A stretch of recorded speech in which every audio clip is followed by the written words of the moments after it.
Ngayong adlaw mga bata, una sa ta magsugod sa atong klase, i-arrange siya og tarong inyong mga bangko ug kuang mga sagbot sa inyong palibot aron kita magsugod.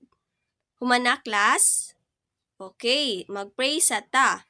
In the name of the Father, and of the Son, and of the Holy Spirit. Amen.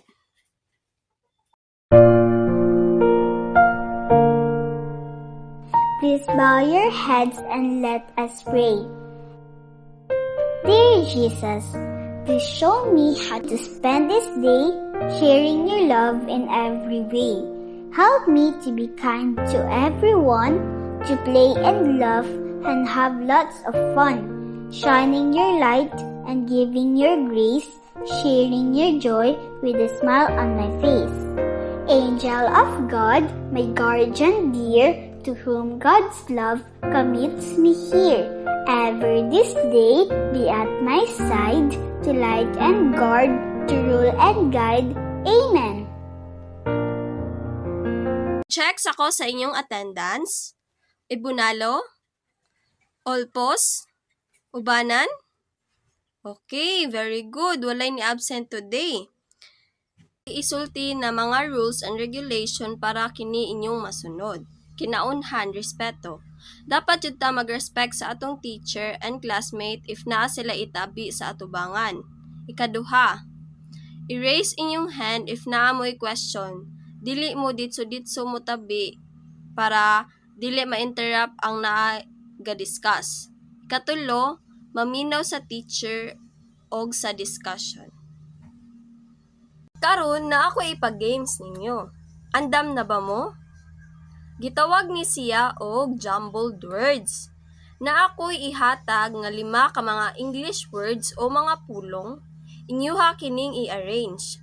Human ninyog arrange, inyo siyang i-translate into mother tongue or Filipino. Kasabot ra? Okay, balik ko ni teacher ang instruction.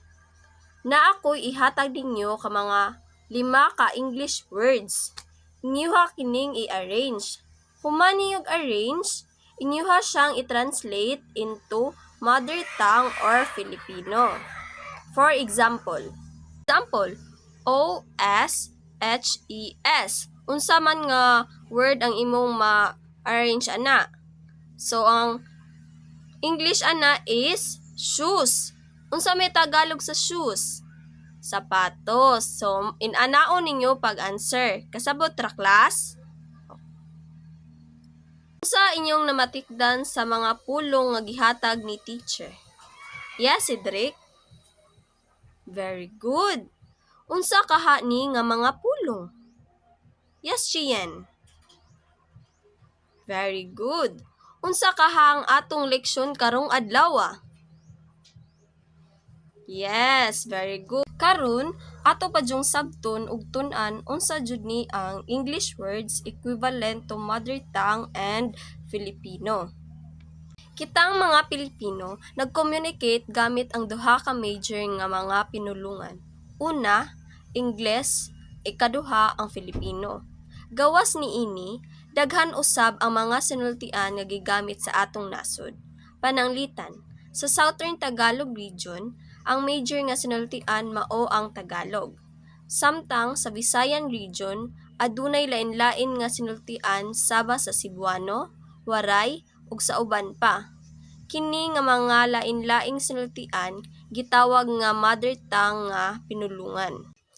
Ang mother tongue mao ang pinulungan nga badunggan sa usa ka bata sukad sa iyang pagkanak ug pagkadako.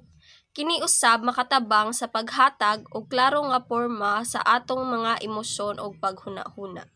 Ang pagkat-on sa imong mother tongue nga pinulungan, importante usab sa paglambo sa uban pang mga abilidad, sama sa critical thinking, mga abilidad sa pagkat-on sa ikaduhang pinulungan ug literacy skills. Ako'y mga example sa mga pulong sa Ingles nga gitranslate sa mother tongue or Filipino. One is kite. Unsa may Tagalog sa kite? Yes, very good. Saranggola. Airplane. Eroplano. Book. Aklat. Butterfly. Paru-paro. neighbors, kapitbahay. Sa may makahatag og lain example. Yes, DJ. Jeans. Unsa may Tagalog sa jeans? Very good. Pantalon. How about you, Chien? Slippers. Unsay Tagalog sa slippers? Very good. Chanelas. How about you, Nicole? Fruits? Unsay Filipino sa fruits? Or Tagalog? Very good. Prutas. So, naminaw jud ni teacher sa kay nakabaw man. Human man ta og discuss, sumuta na si teacher kung naminaw ba jud mo sa akong klase. Unsa man ang topic nga atong gihisgutan karon? Yes, Merlinda? Very good. Atong gihisgutan karon kay unsaon pag-translate ang English word into mother tongue or Filipino. Hatagi ko og mga example. Ante. Very good. Rice, nga ang Filipino word is bigas. How about you, Lucy? Food? Unsa may Tagalog ana? Pagkain. Yes, very good. Last one. Yes, Chien.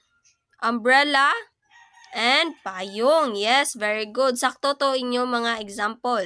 So, ikatulong nga question is, nganong importante nga mahibaw-an kung unsaon paggamit sa mother tongue o Filipino? Ngano man? Karon, igrupo tamog ikalima. Mauni ang group 1, group 2, group 3, group 4, and group 5. So, adto sa mo sa inyong mga ka-groupmates. Human na class? Very good. So, ang inyong buhaton kay maghatag mo og 10 kabuok English words nga inyo siyang i-translate into mother tongue or Filipino. Naamoy 10 ka minutos para buhaton ang aktibidad. Utang kini sa white cartolina. Pagkahuman sa oras, magpili ko og duha ka membro taga-grupo nga mag-present sa inyong gibuhat sa klase. Kasabot ra class? Okay, so start na. Very good class, nakapresent ra tanan. So karon, kuhaa inyong MTB notebook kay naatay ansiran. Kung man na mo og answer class, ipas lang nako kay ako ray mag-check. Kasabot ra? Okay, so start now.